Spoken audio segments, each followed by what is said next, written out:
And now, ladies and gentlemen, from the heart of the Inland Empire, right here in sunny Southern California, it's Robert Cardoza Live, where we talk about politics, money, and you. This is the intersection of business and politics. And now here's your host, Robert Cardoza. And welcome aboard. I am Robert Cardoza. You're listening to Robert Cardoza Live on the street at the intersection of business and politics. You know what? We have got a super show scheduled for you today. We've got some interesting things going on. First off, I want you to know that on today's show, we're going to be discussing, as usual, what's in the news, new legislation, the IRS loses, and I'm going to answer all of your emails just like I always do. On today's special segments, though, we're going to have Sean Lefebvre, and Sean and I are going to be continuing our discussions on Geared for Wellness. We're going to be talking, I think we're going to talk a little bit about Antonin Scalia, or why did I get that wrong? I don't know why I got that wrong. But in any event, we're going to be talking about Antonin Scalia and some of the things that are going on there, as well as healthcare issues. But right now, I want you to stand by for news. But before that, I want you to know that at 3:01 p.m. Pacific Time, it is currently 89 degrees here in the heart of the Inland Empire in sunny Southern California. Well, you know what? I want to give you the news. I'm going to encapsulate it like I always do, just abbreviate it. That way we can tell you all the things that are really going on, and then we'll get more in depth. But here are the 10 things that you need to know for today, Tuesday. Your daily look at late breaking news, upcoming events, the stories that will be talked about all day today and tomorrow probably. And first up, the GOP rips Obama's plan to name Scalia's successor. High-profile Republicans say they intend to block any high court nominee the president chooses to replace Justice Antonin Scalia, who has died at age 79. You know what? That was really a toss-up and really a surprise, because if you're thinking about a Supreme Court justice dying, that's really not the one you think about. I for some reason, I expected any time to hear about Ruth Bader Ginsburg. Thank goodness. I mean, I'm not wishing her to die, but just a surprise. And next up, anyway, what Texas judge discloses about Scalia's health issues? Presidio County's judge, Cinderella Guevara, tells the Associated Press that Scalia's doctor said the Supreme Court justice had a history of heart trouble and high blood pressure. And Kendrick Lamar wins the Grammy for Best Rap Album. Excuse me. Taylor Swift kicks off the award show by performing her latest hit, Out of the Woods. And the Pope celebrates Mass for Mexican Indians. The pontiff denounces the centuries-old exploitation and exclusion of the country's indigenous people in the southern Chiapas state during his Mexico trip. And airstrikes hit Syria school and two hospitals. An independent human rights group says Russian warplanes struck the clinics and school, killing and wounding dozens of civilians. Well, who stumps for Jeb in the South Carolina primary roundup? Former President George W. Bush emerges from self-imposed political hibernation to hit campaign trail for his brother's sputtering White House bid. And why cancer patients get hung up in Obamacare's tangled paperwork. Hundreds of thousands of people lose subsidies under the health law or even their policies when they get tangled in a web of paperwork problems involving income and citizenship and taxes. Well, where Obama's okay's first U.S. factory in 50 years. The president's administration approves a tractor company to build the first U.S. factory in Cuba in more than half a century. Isn't that something? Well, a lab takes first Westminster obedience title. A lab. I'm talking about dog, right? Heart, the 3-year-old Labrador Retriever fetches a heart print pillows, wins Westminster's first ever obedience award. And finally, Star Wars, the episode 8 starts filming and adds Del Toro. The sequel follows the box office smash, The Force Awakens, and it's scheduled for release December of 2017. Yeah. Well, you know what? Let's get into some more in-depth about the news. Let's start off before the Supreme Court nod, an intrusive interrogation. Did you ever buy porn, sniff glue, have sex in junior high? Exactly how many times? Well, White House lawyers are scouring a life's worth of information about President Barack Obama's potential picks for the Supreme Court, from the mundane to the intensely personal. In trying to replace the late Justice Antonin Scalia, the president could alter the balance of the court for decades, but only if he can get his nominee through Republicans in the Senate. Well, prospective justices are put through the nation's most thorough background check, an invasive process where nothing is off limits. After all, a surprise dredged up later could scuttle confirmation. So, candidates, taxes, writings, childhoods, business dealings, medical histories, and yes, love lives are all scrutinized for potential red flags. The idea that you missed something that later torpedoed the nomination, that's a nightmare, said Jack Quinn, former White House counsel to President Bill Clinton. Just ask Judge Douglas Ginsburg. 9 days after President Ronald Reagan nominated him for the high court, it was revealed that he had smoked marijuana as a law professor at Harvard, and he was forced to bow out. For Obama, who has successfully nominated 2 justices, the vetting process is even more critical this time as he works to push a nominee through in his final year in office. Already, Republicans are threatening to not even hold a vote. If hearings get mirrored in a squabble over some late revelation, Republicans could find a fresh rationale for dragging the process out until Obama's term ends in January of 2017. You know what? Better be careful. I can see the war starting already, and that's exactly what's going to happen here. These things are all going to be used as a weapon against each party, and you can bet that they're absolutely going to do that. There's no question about it. Well, let's talk some more about Obama. He'll name indisputably a qualified nominee for the court. There is no question about that. President Barack Obama said today he would nominate a candidate to fill the vacancy on the Supreme Court who is indisputably qualified. He called on the staunch Republican opposition in the Senate to rise above venom and rancor and give the nominee a vote. I intend to do my job between now and January the 20th of 2017, Obama said. I expect them to do their job as well. But you know what? I kind of feel that same way. I have reservations, and you know what? You're going to want to stay tuned because surely Sean LaFave and I are going to be talking about this very subject. Let's get to Turkey for a minute. Turkey pushes a case for ground operations as the Kurds advance.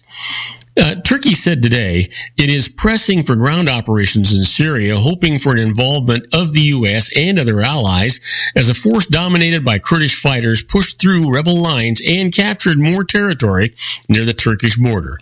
In Damascus, the United Nations envoy to Syria suggested that humanitarian aid would be allowed into several besieged areas tomorrow, calling it the duty of the government of Syria. Now, tomorrow, we test this, Safran de Mistura said after meeting with Syria's foreign minister. Now, the United Nations later announced the government of President Bashar Assad has approved access to 7 such areas across the country, and that convoys would head out in the coming days. Well, we'll see what happens and how secure it is. Who knows what's really going to happen. Now, don't go away. We're going to go for a small commercial break, a short one. When we come back, we're going to talk about the Pope Francis to Mexico priests. Don't be resigned to the status quo. I'll tell you all about that right after these brief messages. Do not go away.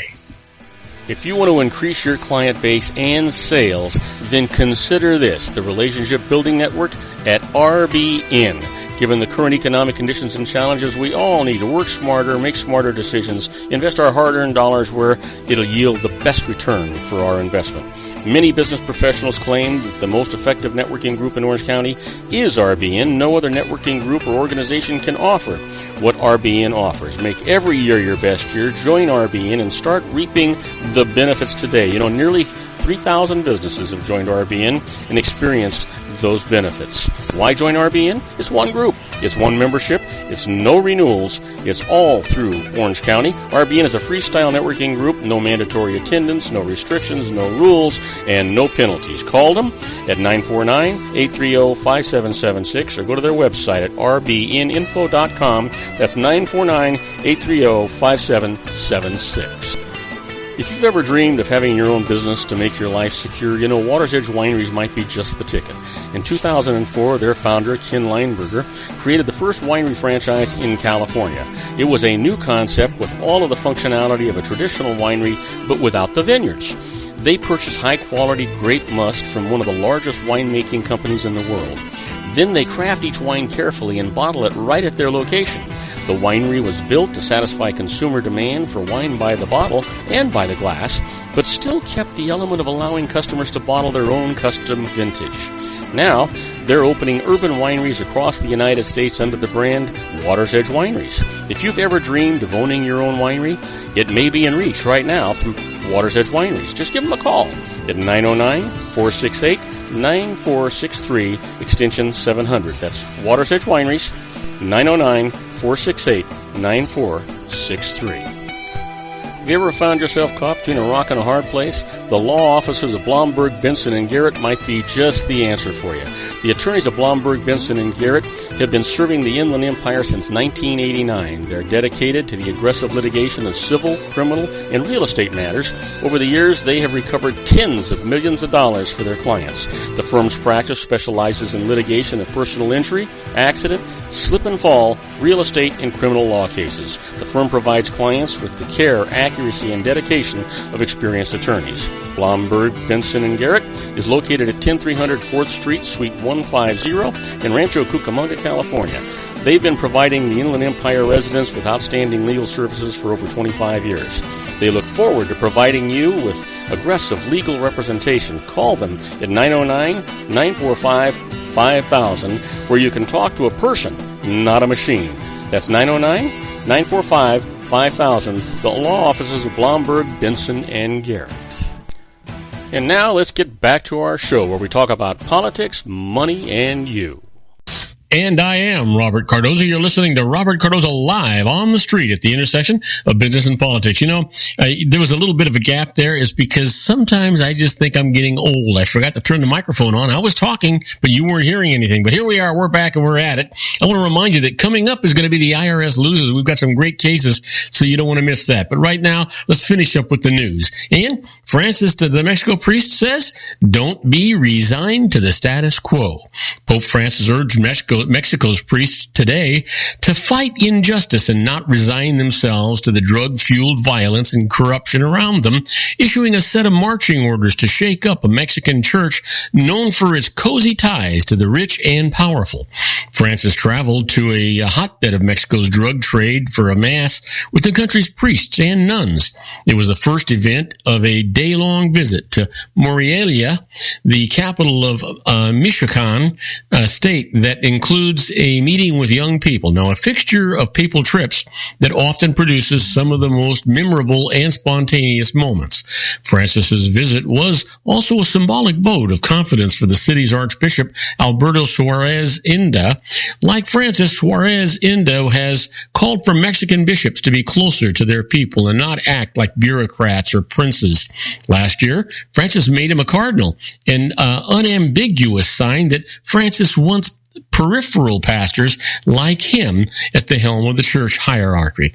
In his homily, Francis admonished the priests and nuns to not become resigned to the problems around them or give in to paralysis, which he called the devil's favorite weapon. What temptation can come to us from places often dominated by violence, corruption, drug trafficking, disregard for human dignity, and indifference in the face of suffering and vulnerability? What temptation might we suffer over and over again when faced with this reality, which seems to have become a permanent system? That's what Francis asked. I think we can sum it up in one word: resignation. Yeah. Well, you know what? Why the fight in northern Syria is pivotal. You know, across a narrow strip of border territory near the Euphrates River, a ferocious battle with huge implications for Syria's civil war is playing out, one that also risks erupting into regional conflict. The fight for control of Aleppo pulls in all the major players in Syria's civil war over a prized strip of rebel-held land near the Turkish border. A look at this stretch of territory, sometimes referred to as the Azaz Corridor. Now let's talk about the geography for just a minute. The area is nearly a 60-mile border zone stretching from Azaz in the west to the town of Jarablus near the Euphrates River, down to the northern suburbs of Aleppo City. The zone's wedged between Kurdish-controlled areas to the east and west. It includes Azaz and Murayya, two strongholds of Turkey-backed rebels fighting to topple President Bashar Assad, and Jarablus. Al-Bab and Manbij, I'm not sure I got that right, but that's the best I'm going to do with it, held by the Islamic State group. Now, Syrian government troops backed by Hezbollah and Iranian forces are pushing toward the north from around Tel Rifat. Warplanes from the U.S.-led coalition pound of the IS-held areas in the zone, while Russia, a key Assad backer, bombs the rebels. You know what? They pretend to be helping, but not much, I'll tell you that. That's for sure. Well, the latest, Obama chides the GOP candidates for harsh talk. Yeah. Well, you know what? Here's the thing. President Barack Obama says Donald Trump isn't the only Republican presidential candidate making troubling comments that have raised concerns overseas. Obama is chiding the GOP candidates today for harsh talk about Muslims and immigration and for questioning climate change, he said. This is not just Mr. Trump. Obama is contrasting the reality of being president with the rhetoric on the campaign trail. He says being president isn't hosting a reality show or a talk show.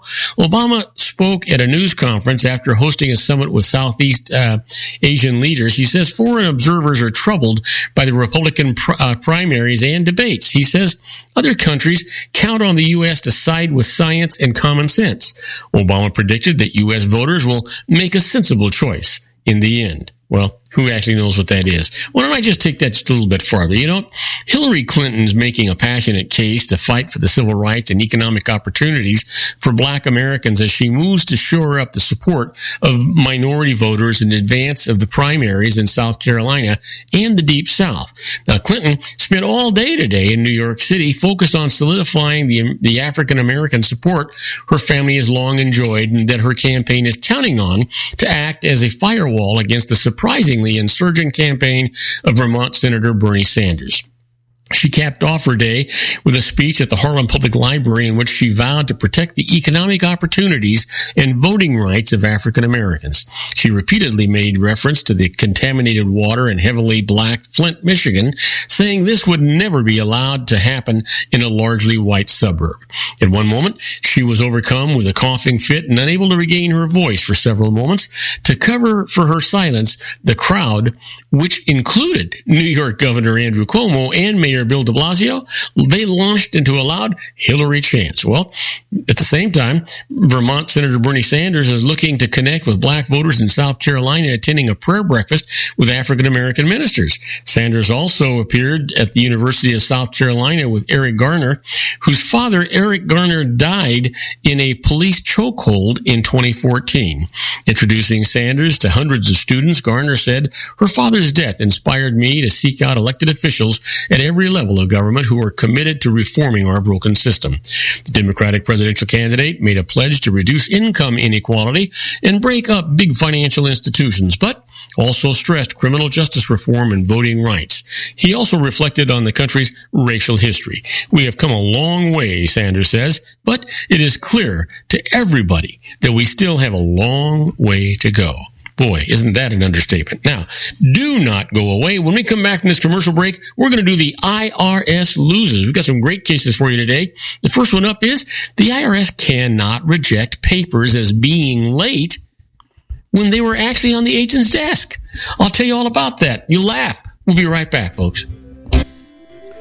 Isn't it time to shine the spotlight on your expertise? The Interview, starring you. Here's your chance to capture 5 minutes of fame with The Interview. This isn't just any interview. This is your opportunity to showcase your expertise and position yourself as a trusted expert in a one-on-one video interview hosted by Robert Cardoza, host of the nationally syndicated show Robert Cardoza Live and powered by AHA Studios. What is it? a professionally recorded video for your use. Robert Cardoza interviews you on the set where he records his show. Professional interview showcases your expertise and value, shot in a state-of-the-art studio. And what's in it for you? Gain credibility as an expert, earn the trust of your target market, educate in a way that intrigues your audience, gain a powerful marketing tool that offers dozens of uses, website, video sharing sites, social media, email, DVDs, direct mail, lobby video, resumes, profile building, all that kind of stuff. Association with the nationally syndicated celebrity. That's right. And let's talk about AHA Studios. AHA is a strategic marketing firm that leverages the powerful and visual persuasion to help your business create powerful messages that connect with your target market. AHA ventures way beyond strategy, delivering the marketing collateral you need to start driving a new business through your doors. AHA has a full-service, in-house, state-of-the-art production studio to bring your messages to life using video. Discover how to make the interview work for you. Call 949-831-2222. That's 949-831-2222. AHA Image Studios Incorporated. Dr. Stephen Tidwell, Gentle Family Dentistry in a caring, personalized environment. Here at Dr. Tidwell's office, we are dedicated to helping you keep your teeth healthy. We are a state-of-the-art dental practice that still believes in traditional values, such as excellent customer service and individual attention. We have a special welcoming offer for you for just $39, a complete exam, personal consultation, professional cleaning, and all necessary x-rays. That's a $266 value for $39. Dr. Tidwell has 2 convenient locations and experienced staff to provide you with professional care and personal attention that you deserve. Call today. Don't delay. A great smile another day. Call 909-944-7308. That's 909-944-7308 for Rancho Cucamonga or San Bernardino. Joel Saltzman is Dr. Wireless. He has turned his considerable expertise into consumer credit risk and wireless security into a highly specialized independent web-based consulting enterprise targeting consumer credit risk analysis and wireless transactional security and monitoring. He works as a wireless analyst, veteran independent agent, and consumer liaison for most wireless telecom carriers and equipment manufacturers. For more than 20 years, corporate and private clients and media audiences have counted on his unvarnished advice while weighing the technology, performance, and cost differences between Sprint, Nextel, AT&T, Verizon, and T-Mobile. Joel specializes in setting up mobile wireless hotspots to be used for disaster preparedness, business continuity, and mobile wireless merchant processing solutions. Call Dr. Wireless at 310-400-4900 or go to his webpage at drwireless.com. Again, call 310-400-4900 or his webpage at drwireless.com. You'll be glad you did. And now, back to our show.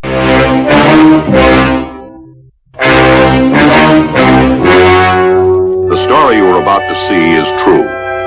The names have been changed to protect the innocent.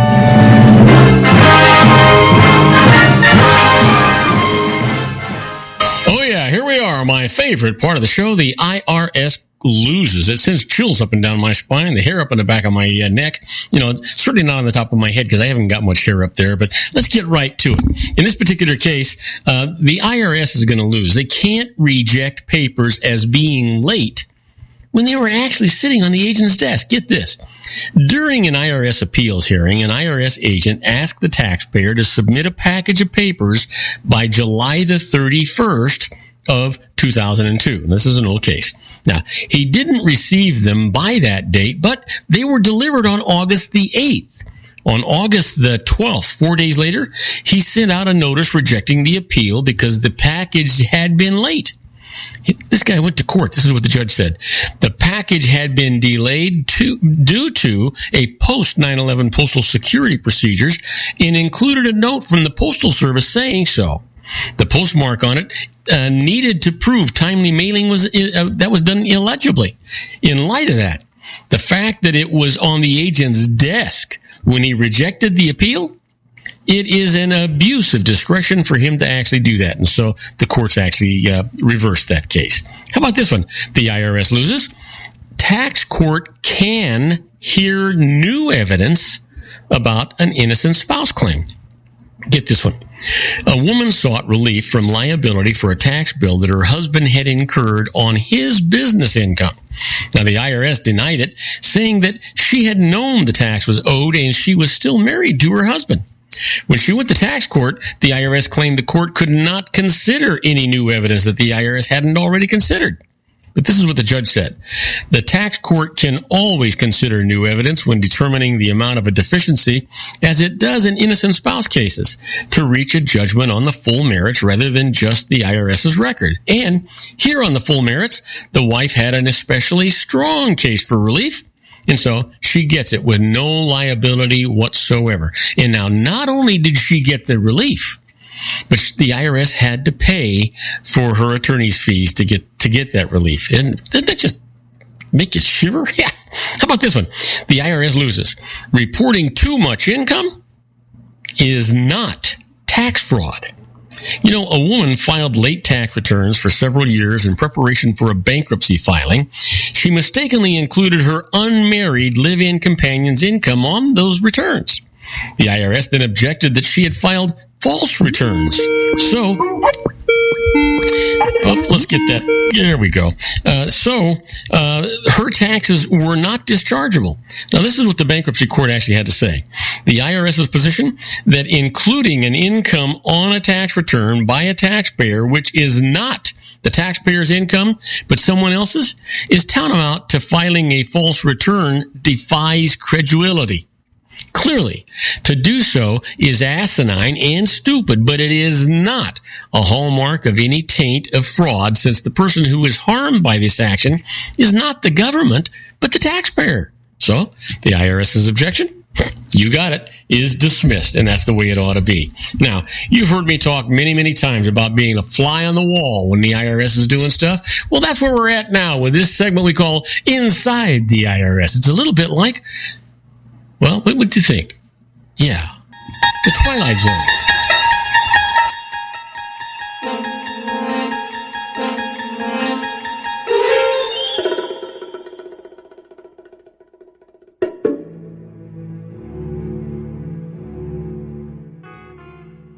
Well, you know what? Let's go in kind of in a little bit of a direction.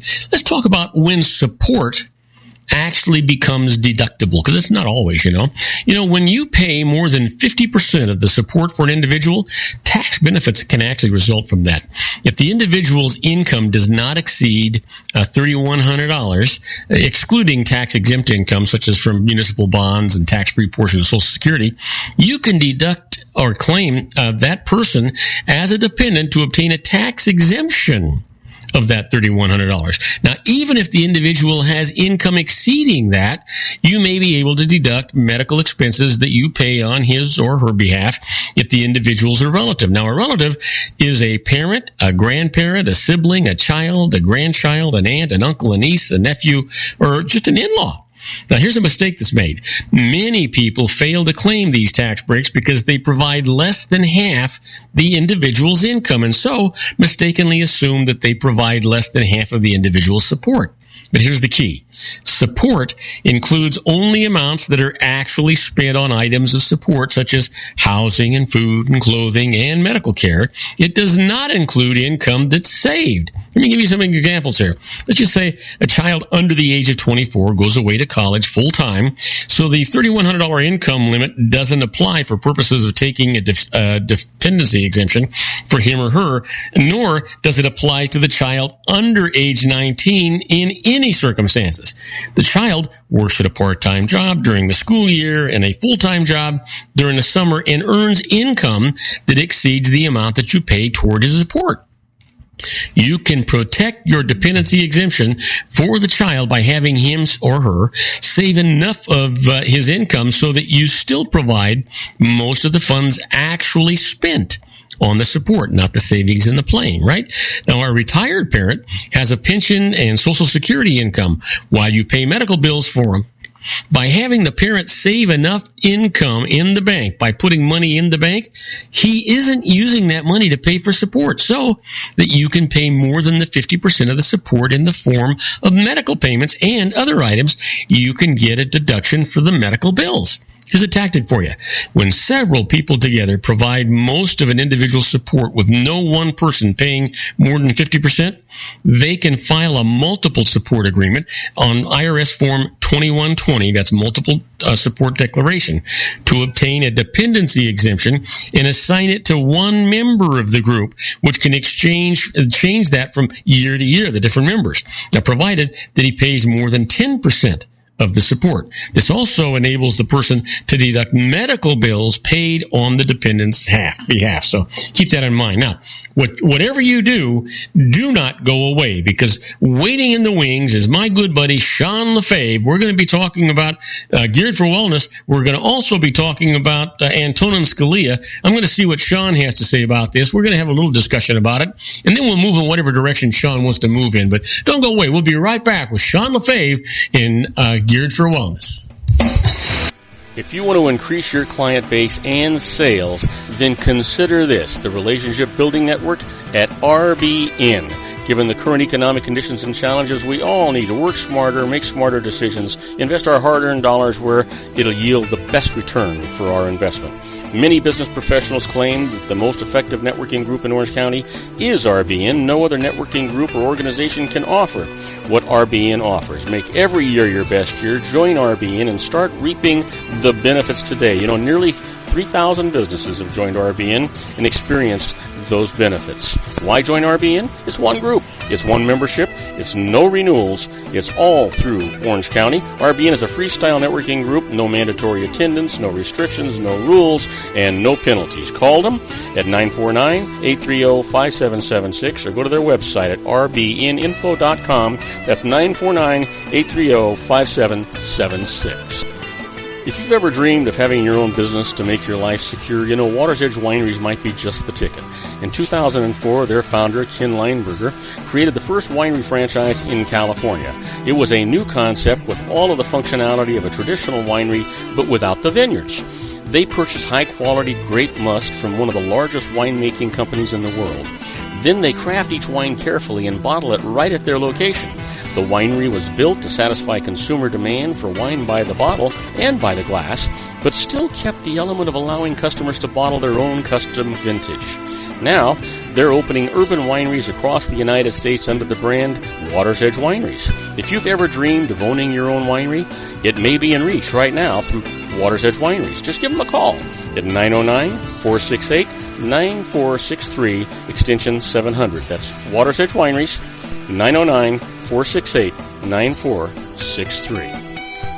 Have you ever found yourself caught between a rock and a hard place? The law offices of Blomberg, Benson, and Garrett might be just the answer for you. The attorneys of Blomberg, Benson, and Garrett have been serving the Inland Empire since 1989. They're dedicated to the aggressive litigation of civil, criminal, and real estate matters. Over the years, they have recovered tens of millions of dollars for their clients. The firm's practice specializes in litigation of personal injury, accident, slip and fall, real estate, and criminal law cases. The firm provides clients with the care, accuracy, and dedication of experienced attorneys. Blomberg, Benson, and Garrett is located at 10300 4th Street, Suite 150 in Rancho Cucamonga, California. They've been providing the Inland Empire residents with outstanding legal services for over 25 years. They look forward to providing you with aggressive legal representation. Call them at 909-945-5000, where you can talk to a person, not a machine.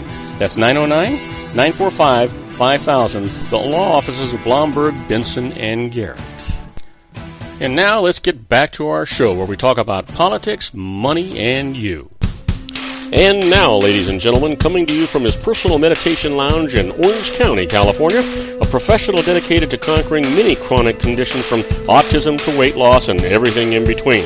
The nationally recognized wellness coach, consultant, and lecturer, Sean Lefebvre, in his Geared for Wellness Corner.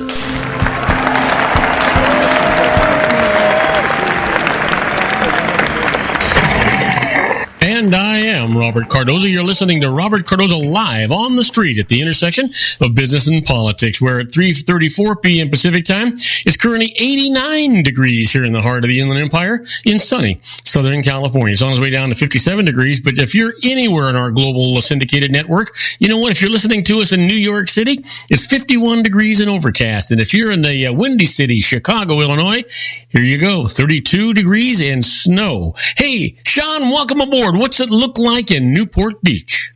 It is 84 degrees and clear blue skies. It's chilly. It's chilly. It's chilly over there. Yeah. Oh, yeah. We all got to wear jackets.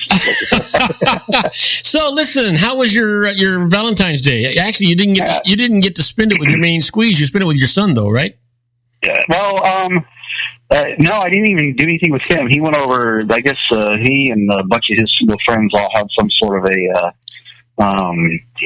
potluck thing. That it's. I guess that's kind of the thing nowadays. When you have a Valentine's Day, you just get together with other single friends, and apparently the thing nowadays is to watch The Walking Dead. I didn't realize all these people that I guess that's their version of saying that the rest of you are just a bunch of zombies out there following the Hallmark tradition or something. But, well, Sean, I've been married 50 years, almost 51 this coming June, and if I hadn't planned something, I'd be part of The Walking Dead. Yeah, exactly. So that's the bigger question is how was yours? Because you actually had someone to spend it with. How'd you? What did you guys do? Oh, it was actually wonderful. We had a relaxing morning on Saturday. We were taking care of my two youngest grandchildren while my daughter and her husband they went out and spent the night away and had a magnificent dinner away. They came back early afternoon on Sunday, so we got to spend some time with them. I actually fixed you'll like this. I fixed my grandson Joy, who's a gourmet eater. I made him rack of lamb, and I had rack of lamb, but my wife doesn't like lamb, so I made her some chicken. Matter of fact, the same chicken that I made your girlfriend the night that you guys came over. Yep. And it was fantastic. Yeah. So then we also had some the champagne cocktails, and that was more like Bellinis anyway. That was really kind of nice. And then the next evening on Valentine's Day, I had the flowers delivered and candy was delivered, and then I took her out to the Anaheim White House for dinner. I don't know if you've ever been there or not. It's a beautiful, beautiful place and wonderful place. It's an Italian restaurant that serves continental food, and we spent about 3 hours having a magnificent dinner there. Came home and crashed. Sounds like an awesome Valentine's Day. Yep, it was terrific. It was actually terrific. I wanted to. So, did you spend the whole day all just by yourself? No, I spent some of it just hanging out. I did a little bit of I did go hang out with some friends for a little bit, but I also just kind of, I really used it to be a little bit more productive than anything. I tried to get things organized and cleaned up around here.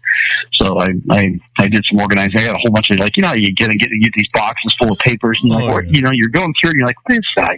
So, I guess I'm giving my office a detox. Well, I wanted to be productive too, but she said no.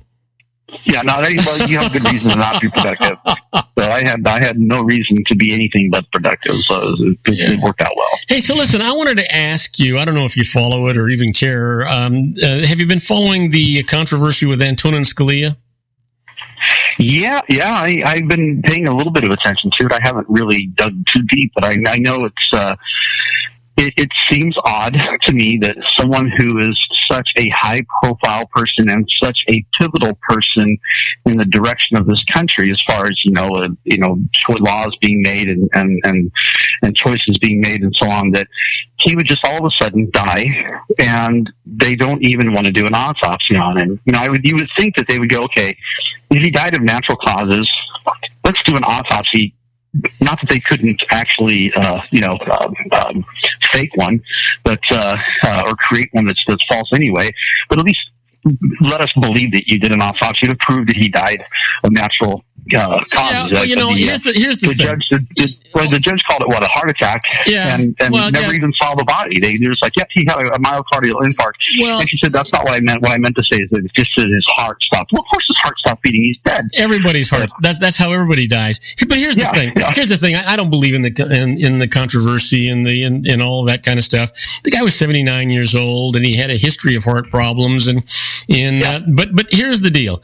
Whether you think that there was some dirty playing going on or not, even if he had been healthy, but he still had a history of heart problems and high blood pressure and all that stuff, would it have hurt to have an autopsy? Just first, you're right. He's a high-profile guy. Would it have hurt anything? No, and I don't suspect anything going on. But and I wouldn't want to read that into it. But I just don't think it would have hurt anything.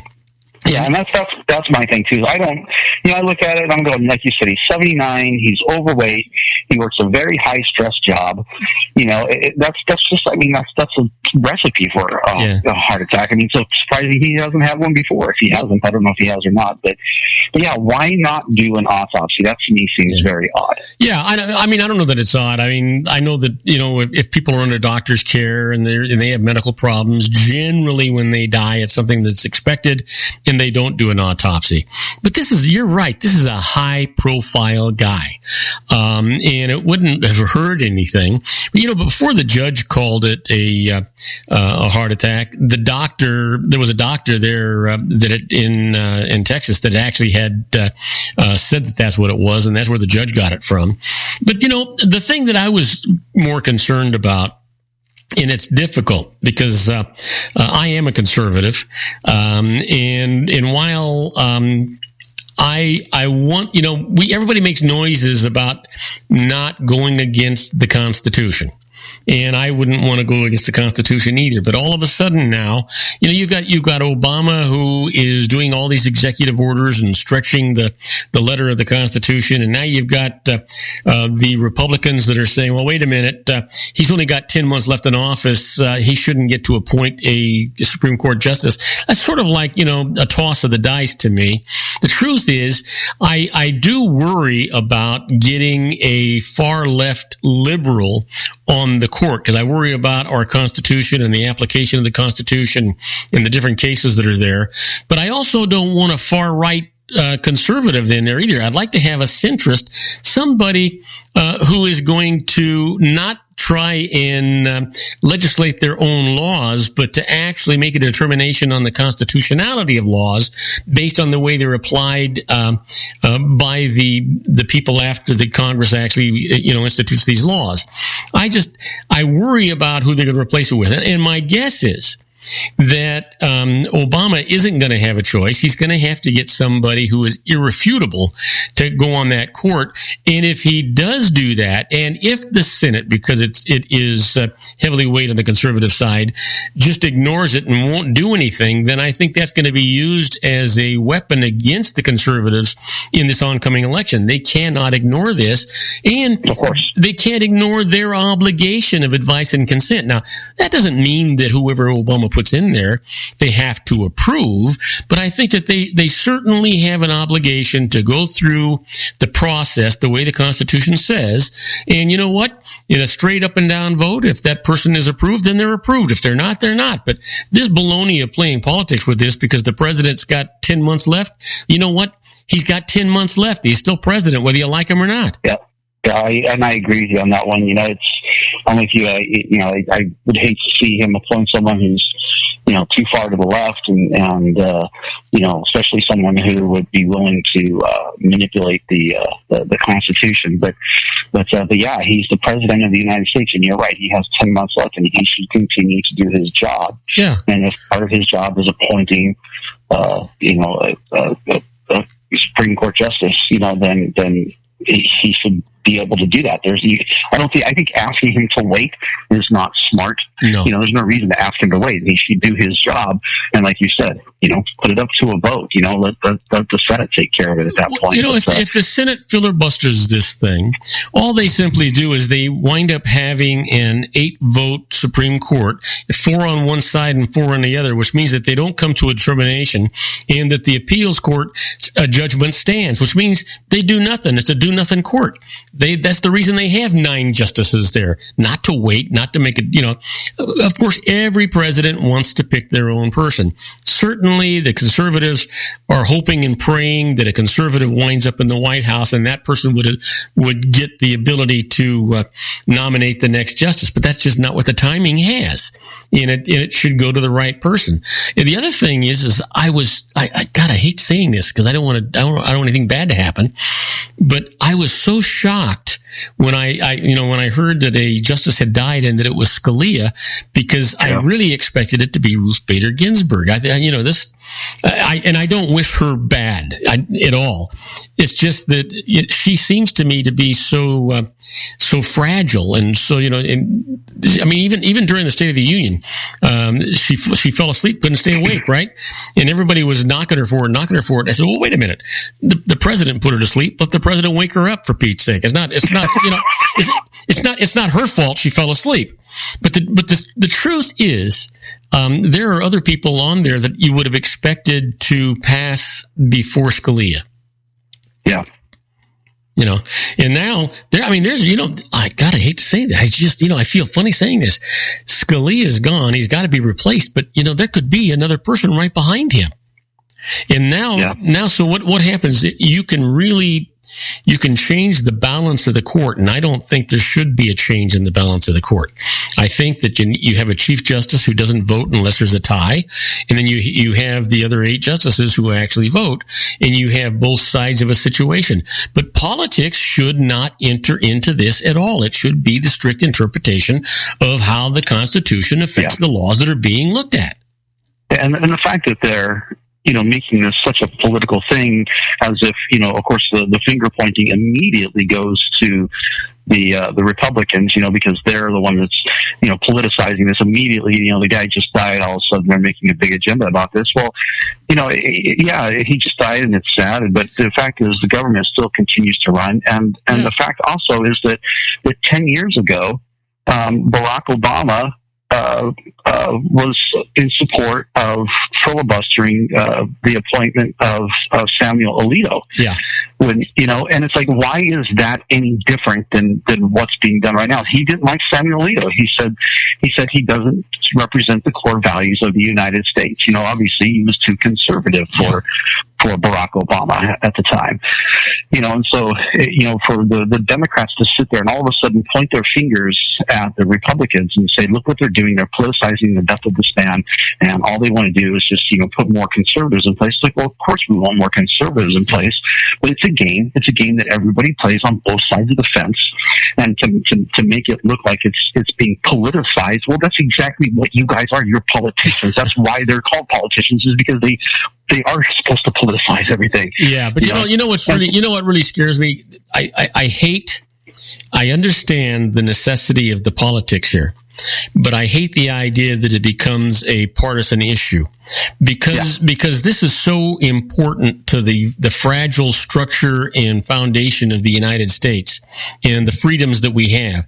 I don't want to see a flaming liberal in there that is going to take away the First Amendment and the Second Amendment and some of these other laws that are there. But I don't want to see a conservative go in the other direction either. I want to have that interest there. Now, having said that, I want you to hold that thought. I want you to take a deep breath. When we come back, you can respond to all of that. We'll be back with our own Sean LaFave and his Geared for Wellness Corner right after these brief messages. Do not go away. Isn't it time to shine the spotlight on your expertise? The interview starring you. Here's your chance to capture 5 minutes of fame with The Interview. This isn't just any interview. This is your opportunity to showcase your expertise and position yourself as a trusted expert in a one-on-one video interview hosted by Robert Cardoza, host of the nationally syndicated show Robert Cardoza Live and powered by AHA Studios. What is it? A professionally recorded video for your use. Robert Cardoza interviews you on the set where he records his show. Professional interview showcases your expertise and value, shot in a state-of-the-art studio. And what's in it for you? Gain credibility as an expert, earn the trust of your target market, educate in a way that intrigues your audience, gain a powerful marketing tool that offers dozens of uses, website, video sharing sites, social media, email, DVDs, direct mail, lobby video, resumes, profile building, all that kind of stuff. Association with the nationally syndicated celebrity. That's right. And let's talk about AHA Studios. AHA is a strategic marketing firm that leverages the powerful and visual persuasion to help your business create powerful messages that connect with your target market. AHA ventures way beyond strategy, delivering the marketing collateral you need to start driving a new business through your doors. AHA has a full-service, in-house, state-of-the-art production studio to bring your messages to life using video. Discover how to make The Interview work for you. Call 949-831-2222. That's 949-831-2222. AHA Image Studios Incorporated. Dr. Stephen Tidwell, Gentle Family Dentistry in a caring, personalized environment. Here at Dr. Tidwell's office, we are dedicated to helping you keep your teeth healthy. We are a state-of-the-art dental practice that still believes in traditional values, such as excellent customer service and individual attention. We have a special welcoming offer for you for just $39, a complete exam, personal consultation, professional cleaning, and all necessary x-rays. That's a $266 value for $39. Dr. Tidwell has 2 convenient locations and experienced staff to provide you with professional care and personal attention that you deserve. Call today. Don't delay. A great smile another day. Call 909-944-7308. That's 909-944-7308 for Rancho Cucamonga or San Bernardino. Joel Saltzman is Dr. Wireless. He has turned his considerable expertise into consumer credit risk and wireless security into a highly specialized independent web-based consulting enterprise targeting consumer credit risk analysis and wireless transactional security and monitoring. He works as a wireless analyst, veteran independent agent, and consumer liaison for most wireless telecom carriers and equipment manufacturers. For more than 20 years, corporate and private clients and media audiences have counted on his unvarnished advice while weighing the technology, performance, and cost differences between Sprint, Nextel, AT&T, Verizon, and T-Mobile. Joel specializes in setting up mobile wireless hotspots to be used for disaster preparedness, business continuity, and mobile wireless merchant processing solutions. Call Dr. Wireless at 310-400-4900 or go to his webpage at drwireless.com. Again, call 310-400-4900 or his webpage at drwireless.com. You'll be glad you did. And now, back to our show. And I am Robert Cardoza. You're listening to Robert Cardoza Live on the street at the intersection of business and politics. And if you're listening on our global network syndicated, and you're in Paris, France, it's currently, get this, 28 degrees, but it's clear. And if you're in Rome, Italy, listening to us, it's 57 degrees and mostly cloudy. We're talking to our own Sean Lefebvre in the Geared for Wellness Corner. Hey, Sean, have we beat Alita's, I was going to say, we beat him to death. That wouldn't have been right. Have we have we exhausted the Scalia subject?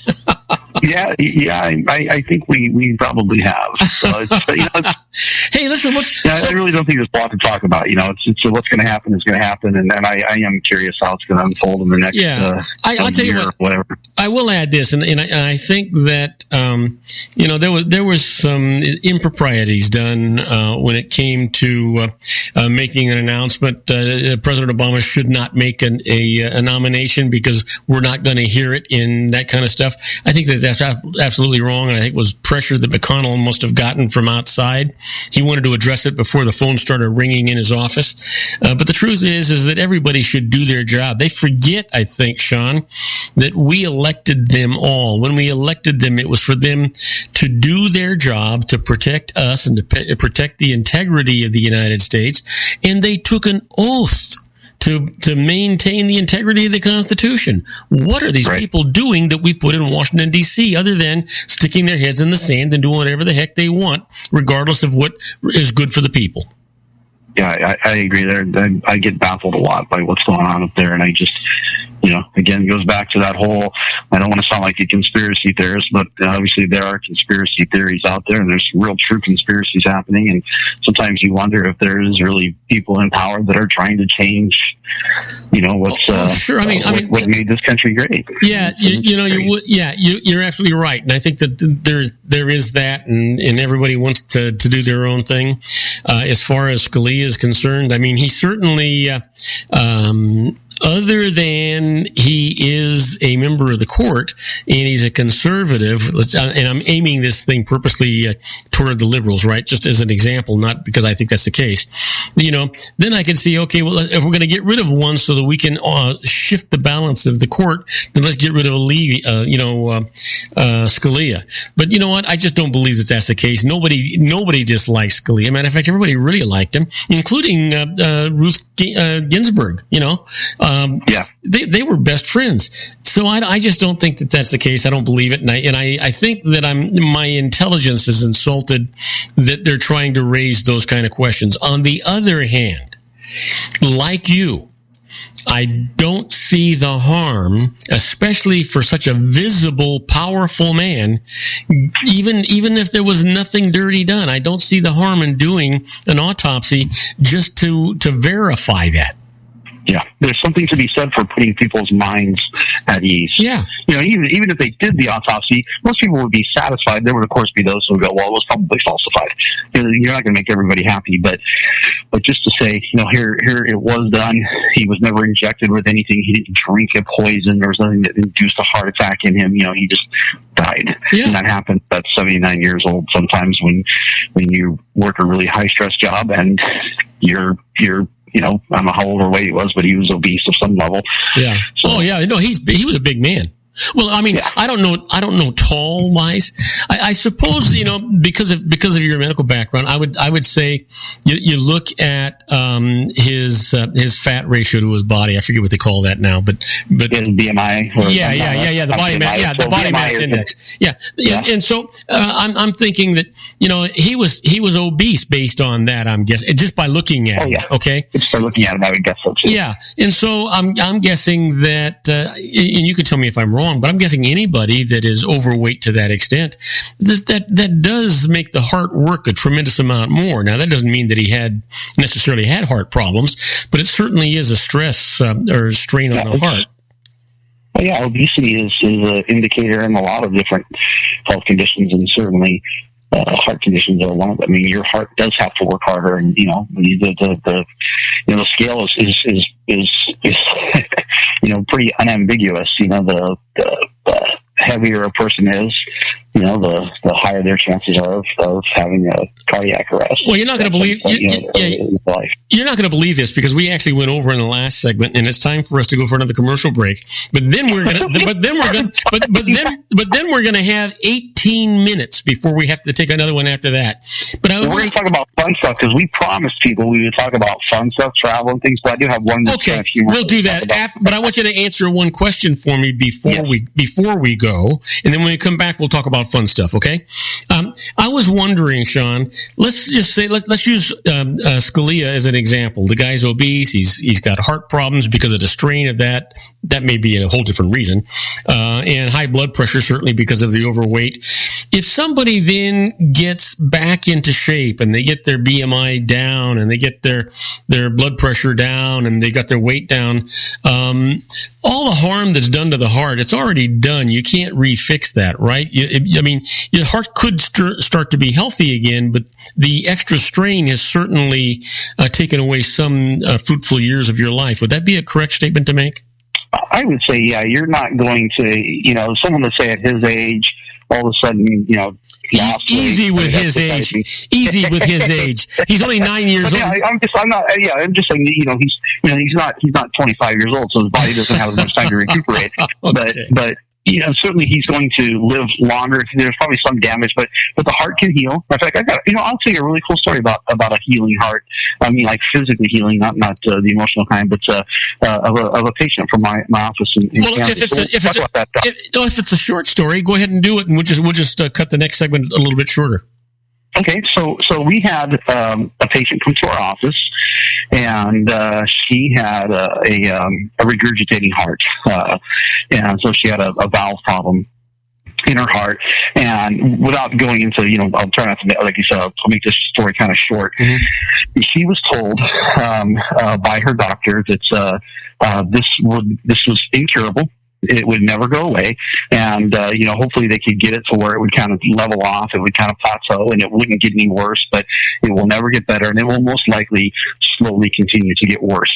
Well, she got to a point where she said there were days, I've got a video testimonial over, and it's a powerful testimony. She had days where she literally didn't have the strength to take the trash out. She was that weak, and she used to be one of these very active people. She would take her grandkids to the Sean, I need to stop you for a second because I'm just a little confused. When you say a regurgitating heart, are you saying that the blood that's being pumped out is not stopped by the valves and some of it leaks back in, or what are you exactly? Right, exactly. Yeah. So the blood flow is allowed to it's allowed to reverse a little bit. And so it's like a heart. Her heart has to work a lot more to pump the blood as effectively as it would if there was no valve problem. Okay. So imagine a car. I like using cars because most people know something about cars. You get the valves that let the gasoline in and the valve that opens up that lets the exhaust out. Well, imagine if those valves aren't seating properly and gas is getting in when you're supposed to, maybe the exhaust is coming back out the wrong way, and you know what I'm saying? And so your car is just not going to run right. You're going to have to really, you have to put your foot down a little bit further on that gas pedal in order to make the car go at the same speed that you would have had to before, you had a valve problem. So it's kind of the same concept. Oh, okay. Yeah. So anyway, she was told this will never, ever get better. And the doctor says, it just doesn't happen ever. It's just that this is an incurable condition. Well, she came to us, and she actually came to us for pain in her middle back. It was actually what she came to us for. But then, we told her about all the other options that we had available. We put her on a nutrition program. I ran her full nutrition program for her. When I say nutrition, I obviously taught her how to eat right, but also put her on a nutritional supplementation program, vitamins and herbs and those kinds of things. Was she overweight? Was she overweight as well? She was overweight. Yes, she was overweight. So we also helped her lose weight at the same time. So put her on a nutrition program. We put her on a detox program to get all the toxins out of her body so her body could cleanse. And she, and she was doing chiropractic as well. She was doing everything that our office had to offer. And she was a fantastic patient. She did everything we told her to do. Well, every 6 months she would go in and get her heart tested and it was like an every other cycle. So one of the 6 months that she would go in, they would do just like some blood work and minimal stuff. But then once a year on those 6 months, she would get a full workup of everything. She'd do the treadmill and on, right? Well, a year and a half after, and this is where natural healthcare loses a lot of people because a year and a half sounds like a long time. But for this woman, she had been living with us for so many years, a year and a half was a flash in the pan. Mm-hmm. Year and a half, she went to her doctor, went back in the next week. She came to me and she said, Sean, I got to tell you what happened. She goes, I went to my doctor. She goes, well, first of all, she told me about the office visit. She goes, Sean, she goes, I went to my doctor and got my treadmill test. She goes, I went farther than I've ever gone, faster than I've ever gone, and at a steeper angle than I've ever gone since the day I started first doing this test to check my heart condition. Well, how much weight had she lost? I don't remember. I want to say she lost probably like 30 or 40 pounds. She didn't it wasn't like a tremendous, she didn't lose she didn't lose 100 pounds or anything like that. But really more important than the weight loss was that her body was functioning the way it's supposed to so that the heart can heal. So every part of the body can heal, right? Mm-hmm. So she said, I it was the best since the day, and her heart condition was slowly getting worse, supposedly. Well, she goes in for her medical report with the doctor, and he sits down with me. He said, Diane, I'm really not sure what's going on here. He goes, but I've looked over your entire report, and he goes, I'm a bit baffled. He goes, if I didn't already know you, I would tell you don't have a heart problem. Because everything, your your blood work, everything in your treadmill test, everything you've done, all came back within normal range, what we would expect from a healthy person. And he goes, I'm not sure what happened. And she goes, well, I can tell you what happened. She goes, I've been doing all this stuff that my other doctor told me to do. And she literally an incurable heart condition cured itself. Wow. We didn't cure her. Her body healed itself, because when you take away the interference, in her case, it was chemical interference we detoxed for, structural interference, the back problems she was having messing with her neurological system, that was fixed. And then, of course, giving her body the tools to repair itself, the nutrition that she was deficient in. And so all that added together, she has a heart that is perfectly healthy now. And she actually asked her doctor, she said, hey, she's a single woman, living alone, no kids. I mean, their kids were grown, but not married. And she asked her doctor, she says, you know what? She says, you're saying I don't have a heart condition anymore? He said, no, you don't have a heart condition anymore. She goes, can I get that in writing? Can I get a full report? Sends it to her insurance company. Her health insurance went down by $400 a month. Holy cow! Let me ask you. I mean, that's amazing. You know what? And God, we're so far over, but I have to ask you this question: when you're doing a treadmill test, or is that what they refer to as a stress test? Yeah, stress test. Yeah. Okay. When they do that, I've actually never had my doctor has never had me do one of those, and I don't know why. But in any event, when you do that, do they actually take this stress to the point where you can't breathe and you can't move anymore? I mean, what actually happens there? How do they know that you've gone to your limit? You know, I don't know when exactly, if they stop it because you've reached failure point where you just physically. I think they want you to keep going. Could they cause you to have a heart attack with that thing? It could, yeah, absolutely could. You know, that's one of the risks of doing. That's why they don't do it very often. With her, it was just once a year. But they want to stress the heart to see what the heart can take. And yeah, you can have a heart attack, but they're right there. Everything is prepared. They know that if you do, they're going to get you on a table right now and fix you. Yeah, but this is one of those times when you don't want to hear oops. Yeah, you don't want to hear. Yeah, you don't want to hear oops. Exactly. Hey, anyway, hold that thought. When we come back, we're going to talk some more. We're going to talk fun things, good things, and I'll let you finish your thought on this as well. We'll be right back with our own Sean LaFave and the Geared for Wellness Corner after these brief messages. Do not go away. If you want to increase your client base and sales, then consider this: the Relationship Building Network at RBN. Given the current economic conditions and challenges, we all need to work smarter, make smarter decisions, invest our hard-earned dollars where it'll yield the best return for our investment. Many business professionals claim that the most effective networking group in Orange County is RBN. No other networking group or organization can offer what RBN offers. Make every year your best year. Join RBN and start reaping the benefits today. You know, nearly 3,000 businesses have joined RBN and experienced those benefits. Why join RBN? It's one group. It's one membership. It's no renewals. It's all through Orange County. RBN is a freestyle networking group. No mandatory attendance, no restrictions, no rules, and no penalties. Call them at 949-830-5776 or go to their website at rbninfo.com. That's 949-830-5776. If you've ever dreamed of having your own business to make your life secure, you know Water's Edge Wineries might be just the ticket. In 2004, their founder, Ken Lineberger, created the first winery franchise in California. It was a new concept with all of the functionality of a traditional winery, but without the vineyards. They purchased high-quality grape must from one of the largest winemaking companies in the world. Then they craft each wine carefully and bottle it right at their location. The winery was built to satisfy consumer demand for wine by the bottle and by the glass, but still kept the element of allowing customers to bottle their own custom vintage. Now, they're opening urban wineries across the United States under the brand Water's Edge Wineries. If you've ever dreamed of owning your own winery, it may be in reach right now through Water's Edge Wineries. Just give them a call at 909-468-9463, extension 700. That's Water's Edge Wineries, 909-468-9463. you ever found yourself caught between a rock and a hard place? The law offices of Blomberg, Benson, and Garrett might be just the answer for you. The attorneys of Blomberg, Benson, and Garrett have been serving the Inland Empire since 1989. They're dedicated to the aggressive litigation of civil, criminal, and real estate matters. Over the years, they have recovered tens of millions of dollars for their clients. The firm's practice specializes in litigation of personal injury, accident, slip and fall, real estate, and criminal law cases. The firm provides clients with the care, accuracy, and dedication of experienced attorneys. Blomberg, Benson, and Garrett is located at 10300 4th Street, Suite 150 in Rancho Cucamonga, California. They've been providing the Inland Empire residents with outstanding legal services for over 25 years. They look forward to providing you with aggressive legal representation. Call them at 909-945-5000, where you can talk to a person, not a machine.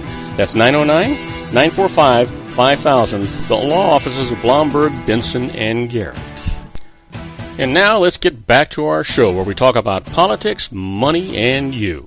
And I am Robert Cardoza. You're listening to Robert Cardoza live on the street at the intersection of business and politics. And if you're listening to us on our global syndicated network and you're in London, England, it's 39 degrees and partly cloudy. And if you're in Vienna, Austria, wow, it's neat there. It's 37 degrees and overcast. and you know what, Sean? If you're in, was it Oklahoma? Where was it you were giving the weather forecast the other day? Wichita, Kansas. Wichita, Kansas. What is it there? I bet you don't know. I don't. I bet it's cold. I bet. Actually, I was told that it's not that bad right now. What we're talking about. But it was like, I think I want to say it was on Valentine's Day. It was like 60 degrees or something like that. The East Coast is really where it's, the Northeast especially is where they're really getting all the cold weather. But the Midwest isn't getting hit nearly as hard. Well, you talk about the Northeast. Have you ever been? I mean, God, it's so beautiful up there. You're talking about Massachusetts and Maine and just it's just fantastic up there. I don't know if you knew this, but I lived right near Boston for almost 3 years. Oh no, I didn't know that. Have you ever? I'm trying to think of. There was a place that Marlene wanted to go to Boston. She had years ago, and I asked her where she wanted to go. She said, "Oh, I want to go to Boston. I've never been. I've already read about it. I want to do all those things." And so we flew to Boston. We spent a few days in Boston. Then I rented a car and drove down through Cape Cod to the very end. And I'm trying to think of. It's a village way down at the other end. I'm trying to think of the name of it, and I can't think of it right now. But it turned out to be a how do I say this? It was a gathering of alternative lifestyle people. How's that? And there we go. And so I wish I can't. I almost had the name and I forgot it. Anyway. Beautiful, beautiful village, and we found this bed and breakfast. As a matter of fact, this was one of those vacations. Maureen didn't want me to have any reservations, right? So the only place I had a reservation was in Boston. I wasn't going to land 3,000 miles from home and not have a place to lay my head that night. So I did have reservations in Boston, but other than that, we had no reservations. So we drove all the way down to the very tip of Cape Cod. And we're driving around. We can't. And there's this one neat little place. And Marlene says, "Well, go see if they got a vacancy." I said, "Marlene, the sign says no vacancy." She says, "Go ask." I said, "Marlene, what part of no vacancy don't you understand?" And she says, "What part of you're not going to have a nice vacation don't you understand? Go ask."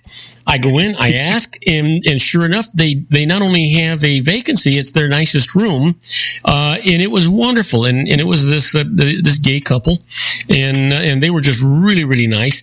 I was a little uneasy because in the hallway they got these bowls full of condoms and things. Really? Yeah. Seriously? Yeah, no, seriously, yeah. But these people were very, very respectful. They were very nice to us. They recommended a great restaurant for us. We went there. We were expected because we were guests of these people, and it was just magnificent. I don't know why I can't think of the name of the place. Anyway, so I know that the tip of Cape Cod, Provincetown, that area. Oh, that's it, Provincetown. That's where it was, Provincetown. Oh, okay. Well, I know that's it's known for being it's like kind of like San Francisco. It's known for its gay community. But I want to tell you, those people were so respectful, and it wasn't one of those flaming things. It was just a really great experience. We actually enjoyed it very, very much. But to make a long story short, we didn't have any reservations anywhere after that, and it was constantly the same thing in Kennebunkport, Maine. No reservations, right? In Bar Harbor, no reservations. In Quebec, Canada, no reservations. In Montreal, no reservations. Niagara Falls, no reservations. Toronto, no.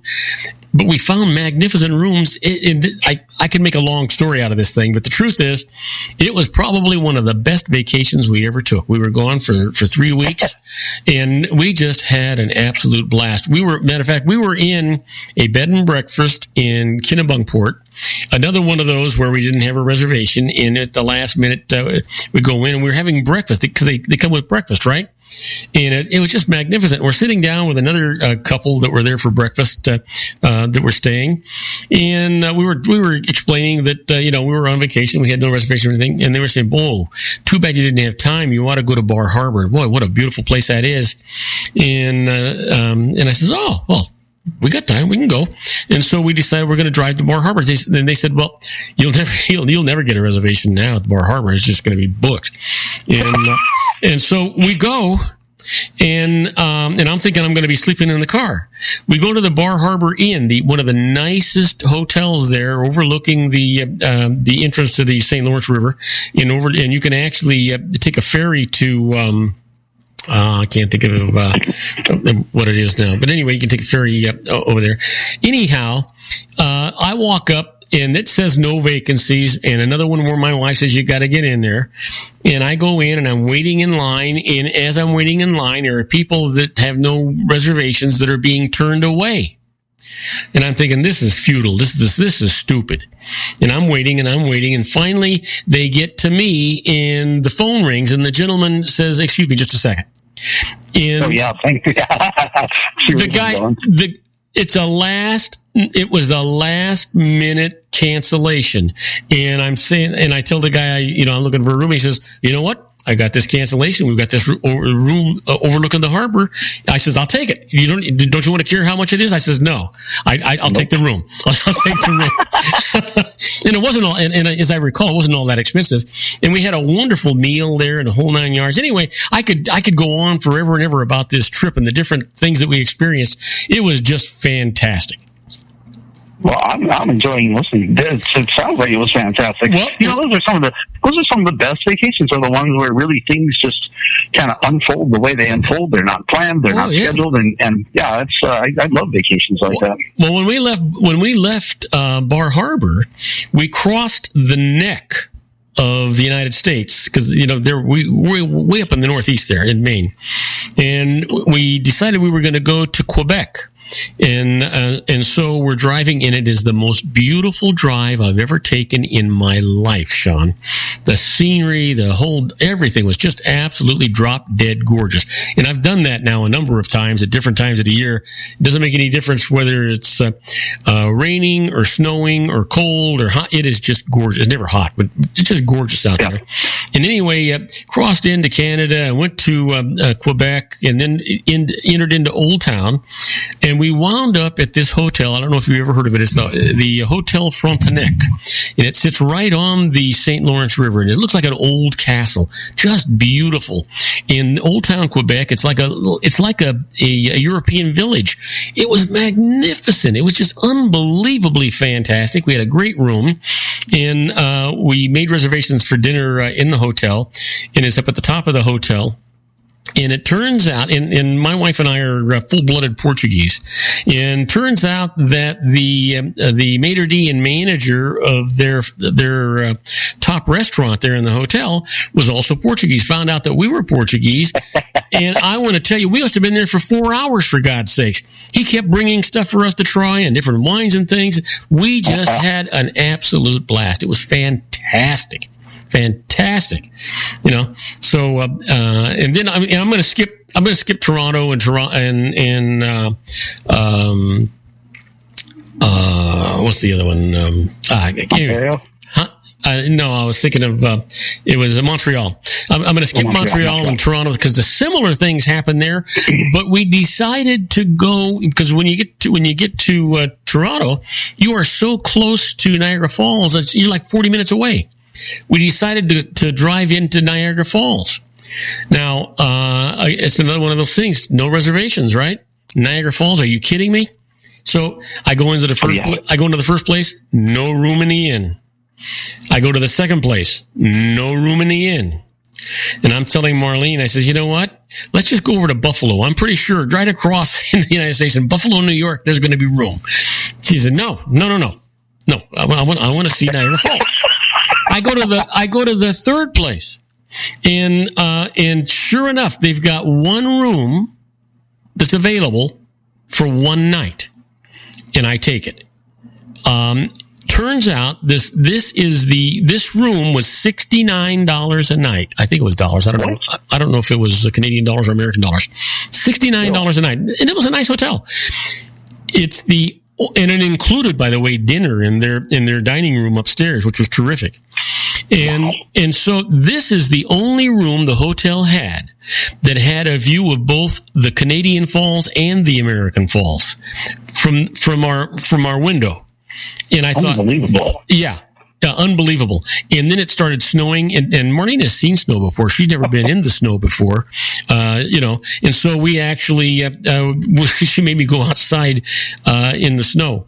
We went to Niagara Falls. We did all the things that were there. It was just absolutely magnificent. And that's how this whole vacation wound up going. We wound up in magnificent places, and I would highly recommend don't make reservations. You there?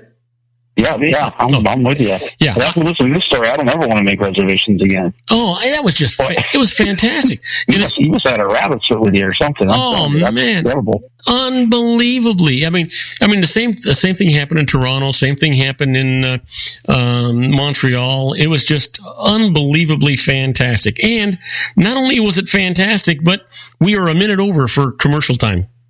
All right. So we're going to take a short commercial, and you're going to tell me about your most interesting vacation. How's that sound?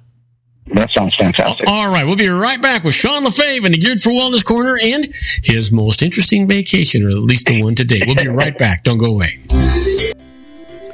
Isn't it time to shine the spotlight on your expertise? The Interview, starring you. Here's your chance to capture 5 minutes of fame with The Interview.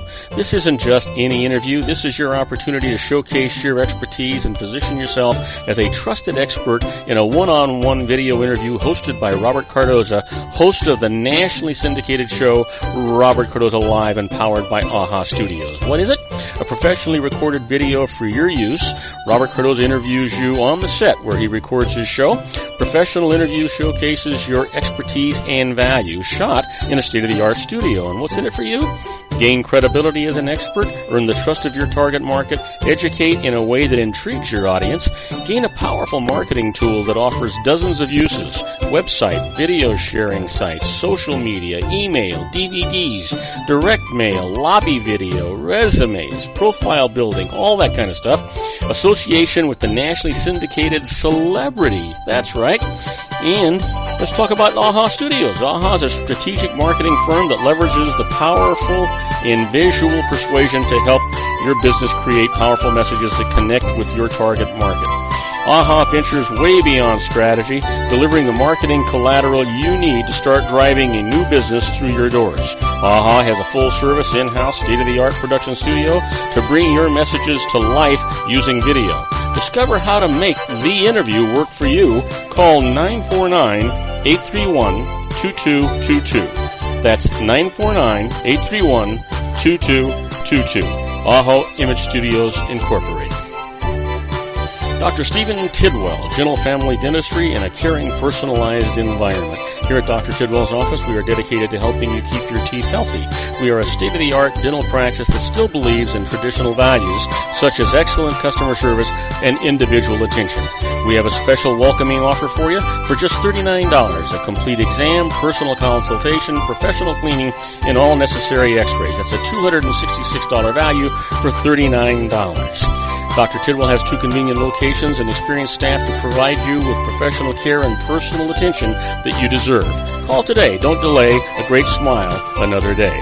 Call 909-944-7308. That's 909-944-7308 for Rancho Cucamonga or San Bernardino. Joel Saltzman is Dr. Wireless. He has turned his considerable expertise into consumer credit risk and wireless security into a highly specialized independent web-based consulting enterprise targeting consumer credit risk analysis and wireless transactional security and monitoring. He works as a wireless analyst, veteran independent agent, and consumer liaison for most wireless telecom carriers and equipment manufacturers. For more than 20 years, corporate and private clients and media audiences have counted on his unvarnished advice while weighing the technology, performance, and cost differences between Sprint, Nextel, AT&T, Verizon, and T-Mobile. Joel specializes in setting up mobile wireless hotspots to be used for disaster preparedness, business continuity, and mobile wireless merchant processing solutions. Call Dr. Wireless at 310-400-4900 or go to his webpage at drwireless.com. Again, call 310-400-4900 or his webpage at drwireless.com. You'll be glad you did. And now, back to our show. And I am Robert Cardoza. You're listening to Robert Cardoza live on the street at the intersection of business and politics. It's 4:23 p.m. here in the heart of the Inland Empire in sunny Southern California. Or if you're listening to us on our global syndicated network and you're in Madrid, Spain, it's 34 degrees and it's clear. And if you're in Tokyo, Japan, God, I almost forgot where Tokyo was. It's 43 degrees and partly cloudy. Now, we're talking to my good buddy Sean Lefebvre in his Geared for Wellness Corner. You know, I guess we ought to do a travel corner. When we're on for an hour, we ought to do in the first segments that are the short segments, Sean, we ought to just do interesting travel tidbits and then save our main time for other stuff, right? Absolutely, yeah. I'm totally good with that. That would be a lie because I've got a ton of stories. So you bet that would be fun. Oh yeah, you know what? Let's start. What is today? Today's Tuesday. So on Thursday we'll start that format. On the short, we have the 2 short segments on at the beginning of the show, and then we have the 2 longer segments. So the 2 shorter segments we'll do a travel log kind of thing. That sounds fantastic. All right. So tell me about one of your more interesting excursions. So, first of all, speaking of Wichita, Kansas, it is 48 degrees and partly cloudy, by the way. Looked it up. I was just informed. But speaking of Wichita, it's funny. I listened to your story about your vacation with your wife, and I gotta say I'm very envious of that because I was married for 14 years and we never once went on a vacation, just the 2 of us. We didn't even have a honeymoon, and it's one of those things that I really wish would have happened, and I definitely tried to push for it many times, but just never could. That for whatever reason, she was just not the kind of person who liked going on. She liked working, didn't want to go on a lot of vacations. We did do some family vacations together, but never once went on vacation with my ex-wife, just the 2 of us. That was the biggest thing we ever did was an overnight stay somewhere in Missouri one time. But I, for years, every year, Victor and I would do, of course, for those who, I assume everybody that's been listening for a while now knows who Victor is, but that's my son. We would do vacations together. And I would say this was one of the funnest vacations. You talk about things not being planned. We had no set agenda. We had no reservations anywhere. I had, at the time, a 1994 Pontiac Transport minivan. It was one of those ones that had like the long nose that looked kind of like a space shuttle, Yeah.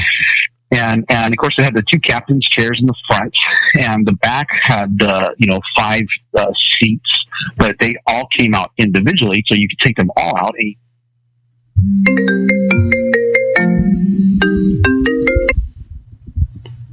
Hey, are you with me? Platform that was just tall enough that you could slide plastic bins underneath it. So we had, I think it was 5 bins total. They were pretty big, one for clothes, one for cooking gear, one for camping gear, all these different, the bins were kind of sort of organized, and so they would go underneath this platform that I made out of plywood and 2x4s. And then on top of that little platform, I just put down some 3-inch foam, and that was our bed. So we had our own little RV, right? And now it's the middle of the summer. We leave Wichita, and it's already hot, all right? In Wichita, Kansas in general, this gets really hot in the summertime. Well, we're headed to start our vacation. We're headed to Arizona, middle of the summer. We get 30 miles outside of Wichita, and the air conditioner dies. Oh. And I said, Victor, looks like we're going to have a lot of time with the windows down. So we, and it was gone. It was just completely shot. It wasn't, I couldn't get it recharged. It was, the whole system had to be, it was like, I think it would have cost about as much as the whole value of the minivan to get it fixed. So we used to call that 240 air. Yeah, exactly. Yeah. 2 windows down at 40 miles an hour. Yeah, exactly. That's exactly what we had. And we started out, we went to, Arizona, and there's a guy out there. He's recently has had a couple of I guess reality TV shows, these survival shows that are out there now. Uh-huh. And his name is Cody Lundeen. I don't know if you've heard of him or not, but he's kind of a big shot in the survival world. Wilderness survival, desert survival, and so that's how we started our vacation, was taking a class with him. Now this was before he was on the survival, or before he had a TV show. Mm-hmm. So we did that, and we went out. We learned how to start fire without using matches or cigarette lighter and those kind of things, and we learned how to build a shelter and how to get water and all these different things, how to make tools. And Cody Lundeen's philosophy in life is have the tools that you need in your head so that you can be dropped off in the middle of anywhere naked and still survive. Like he's saying, he goes, all I need is a knife. He goes, if I got a knife, I can, and he never wears shoes. If it's really cold outside, he'll put on wool socks. When you said that naked, he's not the guy that's in that Naked Survivor, is he? No. He thinks that guy's an idiot. Oh. But he doesn't really like most of the survival shows out there because they're fairly unrealistic. He goes, they do these things that he goes, it's just stupid. He goes, he's really a true survivalist. I mean, the guy he's a very much a minimalist, and he's great. So we took this class from him, and it was a lot of fun. It was neat to see Victor was just really get into this, and we were having a great time. And he was the only kid in the group. It was a whole bunch of adults, and then Victor was I think I don't know, maybe 12 years old or something like that, and 11 or maybe 11. He made something like that. I think he was 11. And so we had this great time, and then we headed over to Flagstaff, Arizona, which I love. Flagstaff. It's just a great town. It's small. It's very walkable. It's got neat little cafes and restaurants and things to do there. It's right next to the forest. I love pine trees, and so we got a room at the youth hostel, and youth hostels. If you're not familiar with them, you basically just sleep in kind of an open bay with a whole bunch of other people, and it's cheap. It's like $15 a night or something like that. You sleep on cots or something like that? Yeah. They have like bunk beds, those kind of things. Yeah. And so we stayed at this youth hostel there, and then we kind of spent a little bit of time there, and then we went to the Grand Canyon. Now we drove out to the Grand Canyon, and we went to, this time I'd been to the South Rim many times, and I had never been to the North Rim, always wanted to go. We drove around, spent a day driving around to the North Rim of the Grand Canyon, and then we camped out before we got to the Grand Canyon, didn't see it, camped out the night before, got up early before the sunrise, and we drove out to a point where it's supposed to be a spectacular view of the sun coming up, and it was unbelievable. We found us a spot. We had a blanket. We sat there and we watched the sun come up. And the Grand Canyon does this incredible transformation right in front of your eyes. You see parts of it open up, and things change colors, and the shadows move, and there's this brilliant light display. I mean, just everything. It was the most perfect moment you could ever ask for. To you just see this canyon unfold in front of you, and it's just so majestic, So we did that, and it was unbelievable. Then we went hiking, of course, afterwards, for a little while. And pretty much the whole time, I think there was this was a 2-week vacation that we had, We stayed in the hotel one night. The rest of the time, we camped out in the back of the minivan. So we did the Grand Canyon, we hiked around for a while, and it was just, I mean, to watch. If there's someone out there wondering what they want to do with a long weekend or, a vacation, if you've never been to the Grand Canyon, I'm telling you, it is the most spectacular. To me, I've been there 10, 12 times. I don't even know how many times. And every time I see it, I just go, wow. Isn't that one of those experiences that they say it doesn't disappoint? It never does. When you look at something, the magnificence of the Grand Canyon or any of the natural wonders of the world, they just don't disappoint you.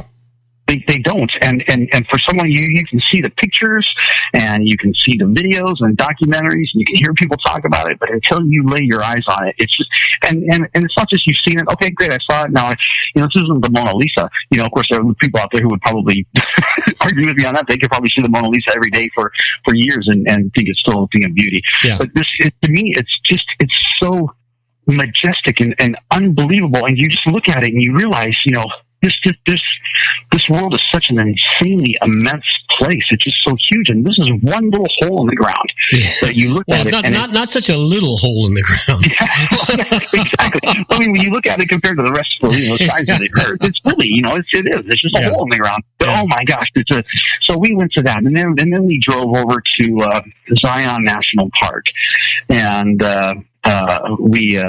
it was so funny. They have there's like a river that goes to this canyon, and the canyon gets more and more narrow the further you go in. And we didn't get to go.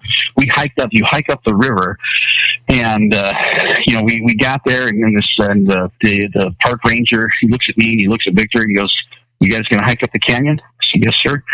He goes, "I would advise against it."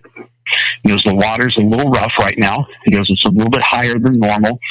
We're not stopping people from going, but especially with a kid," he goes, I would, use a lot of." He goes, "If you're going to go, use caution." He goes, "Don't push yourself because people do die." I said, "Okay, great."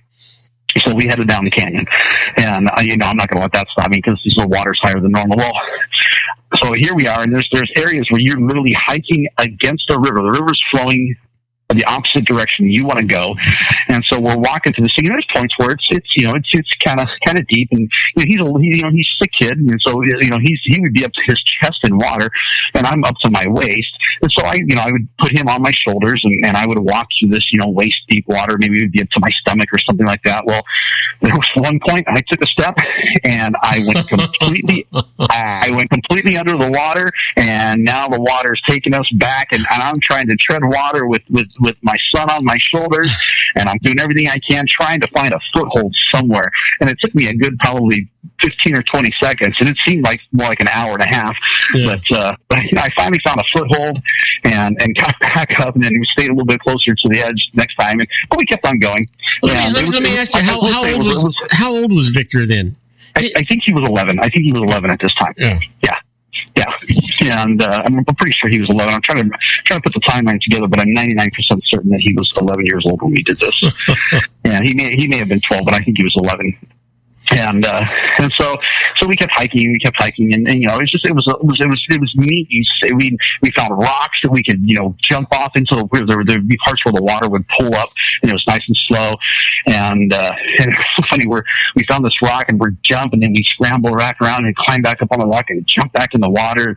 And some guy came over and we had just finished, and we said, "Oh man, you got to go climb up on that rock. You can jump in." And he says, "Really?" He's like, "Oh right, man." He just threw his backpack down and ran over, and he didn't even this guy I must have had the most trusting face in the world, because this guy didn't hesitate. He ran, and as soon as he got to the edge of that rock, he just jumped. Didn't even slow down, and he was like, "Whoa!" And it was neat to watch other people do it. So. Yeah. So we had this fun vacation there, and then we went to Bryce Canyon, and we went to you went to some beautiful places. We went to Arches National Park, and we. Well, how long were you gone? Were you driving this whole thing?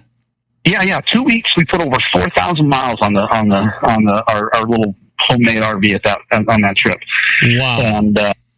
So we started in, started in Wichita, went to Arizona, went to Grand Canyon, ended up in Utah, drove all over Utah, down into Colorado. We went to the Asase, the cliff dweller area.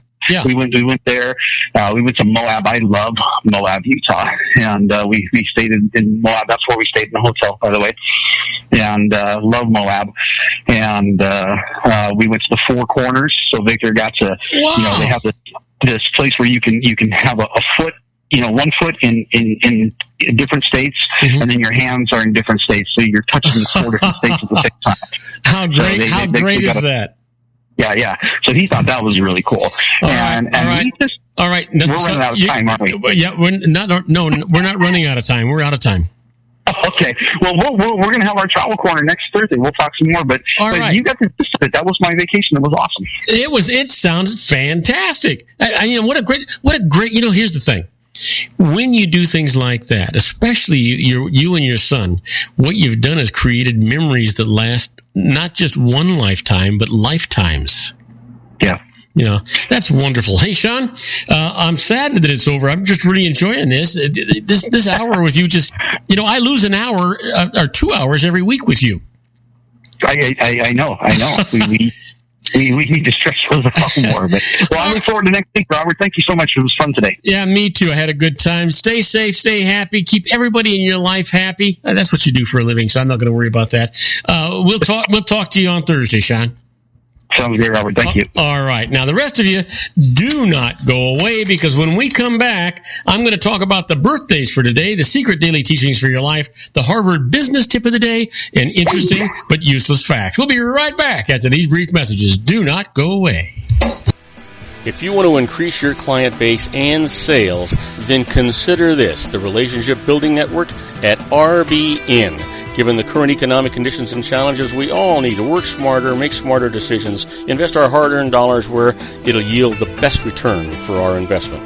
Many business professionals claim that the most effective networking group in Orange County is RBN. No other networking group or organization can offer what RBN offers. Make every year your best year. Join RBN and start reaping the benefits today. Nearly 3,000 businesses have joined RBN and experienced those benefits. Why join RBN? It's one group. It's one membership. It's no renewals. It's all through Orange County. RBN is a freestyle networking group. No mandatory attendance, no restrictions, no rules, and no penalties. Call them at 949-830-5776 or go to their website at rbninfo.com. That's 949-830-5776.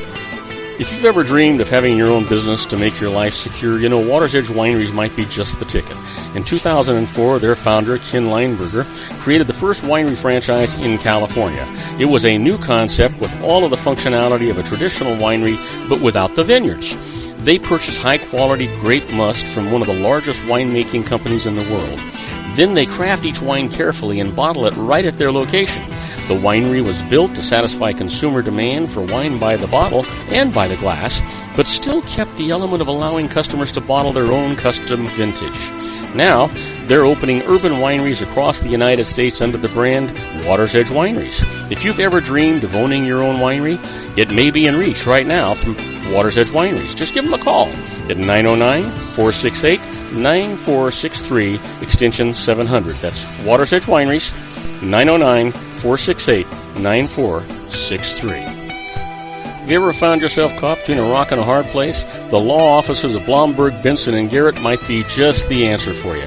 The attorneys of Blomberg, Benson, and Garrett have been serving the Inland Empire since 1989. They're dedicated to the aggressive litigation of civil, criminal, and real estate matters. Over the years, they have recovered tens of millions of dollars for their clients. The firm's practice specializes in litigation of personal injury, accident, slip and fall, real estate, and criminal law cases. The firm provides clients with the care, accuracy, and dedication of experienced attorneys. Blomberg, Benson, and Garrett is located at 10300 4th Street, Suite 150 in Rancho Cucamonga, California. They've been providing the Inland Empire residents with outstanding legal services for over 25 years. They look forward to providing you with aggressive legal representation. Call them at 909-945-5000, where you can talk to a person, not a machine. That's 909-945-5000, the law offices of Blomberg, Benson, and Garrett. And now let's get back to our show where we talk about politics, money, and you.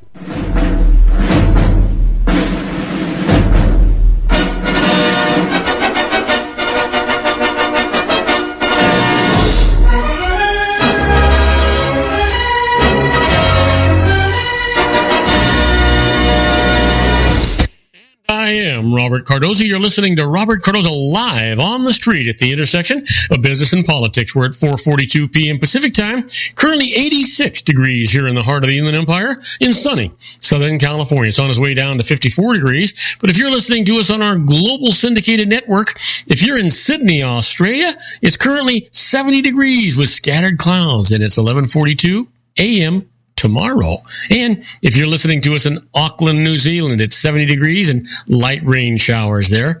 And it's 1:42 p.m. and also tomorrow. Well, you know what? It's time for our Harvard Business Tip of the Day. The management tip today is thoughtful ways to thank people in your network. Even much thought? Well, you know, showing gratitude to people in your personal network can be pretty easy and fun. An old-fashioned handwritten thank you note on nice paper still goes a long way. Just be sure to include sincere appreciation for something personal and specific. Now, sending a small gift that really means something to the other person can be even more memorable, and don't forget to pick up the phone on a regular basis.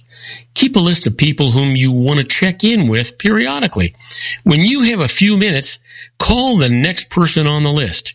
Even leaving a voicemail provides an opportunity to say thanks, to tell someone you're thinking of them, and to offer a little encouragement. Small, regular practices of gratitude like this can make all the difference in important relationships.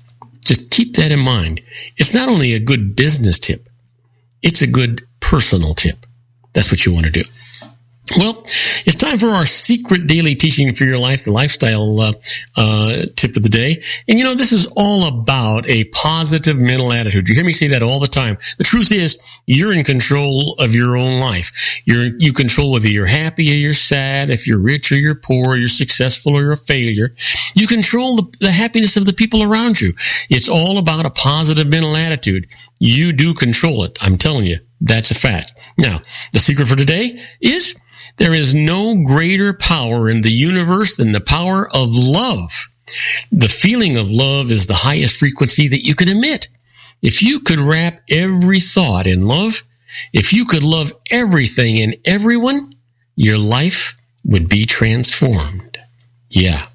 And remember, it's about a positive mental attitude. Always going to be. Well, you know what today is. Sure you do. It's Tuesday, February the 16th, and it's somebody's birthday.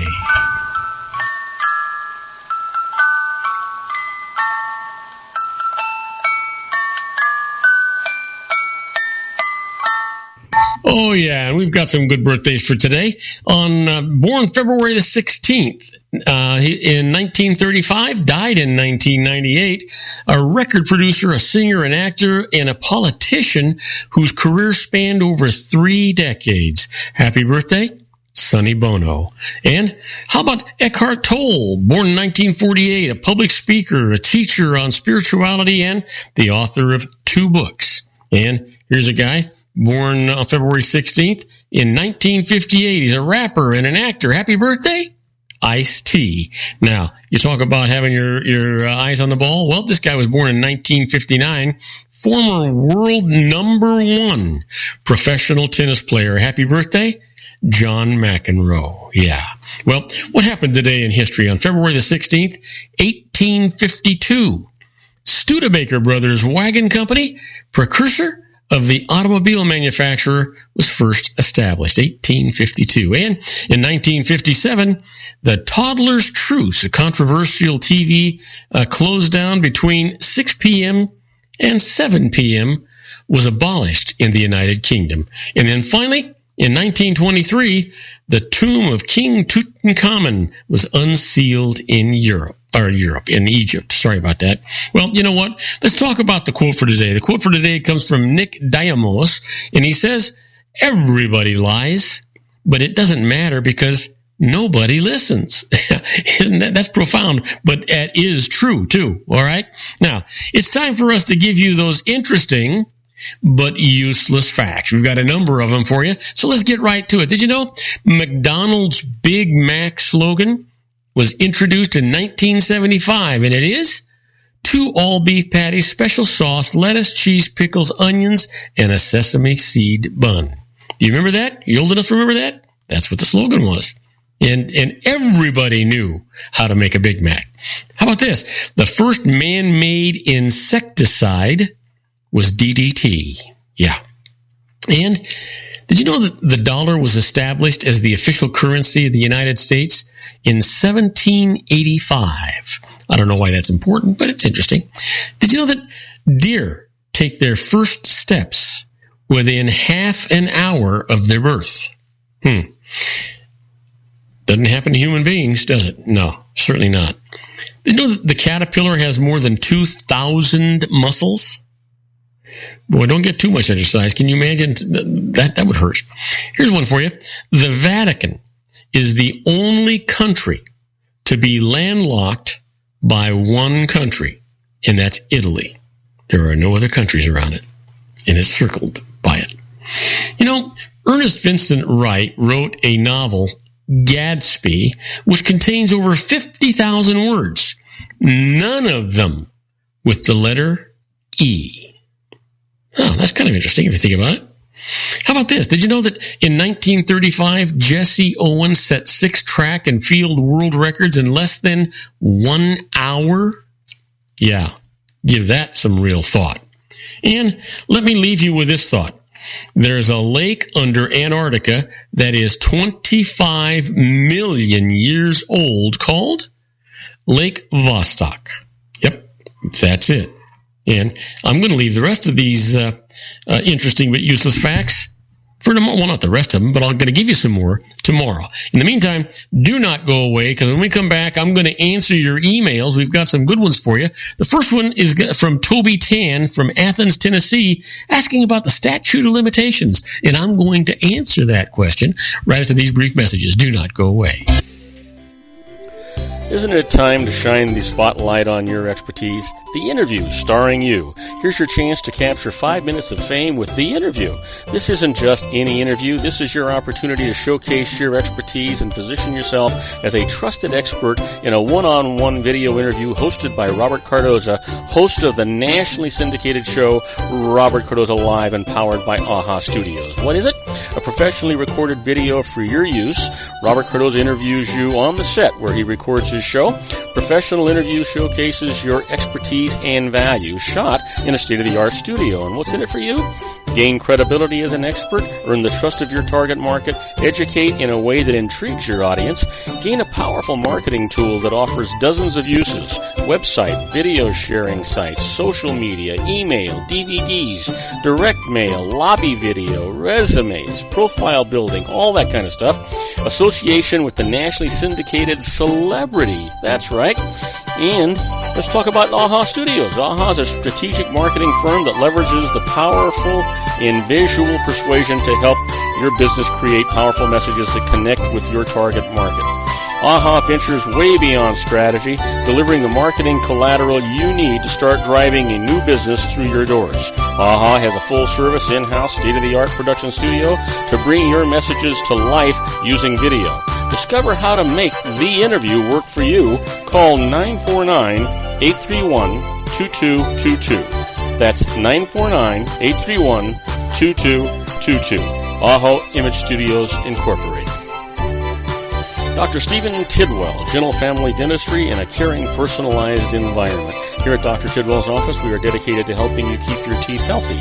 We are a state-of-the-art dental practice that still believes in traditional values, such as excellent customer service and individual attention.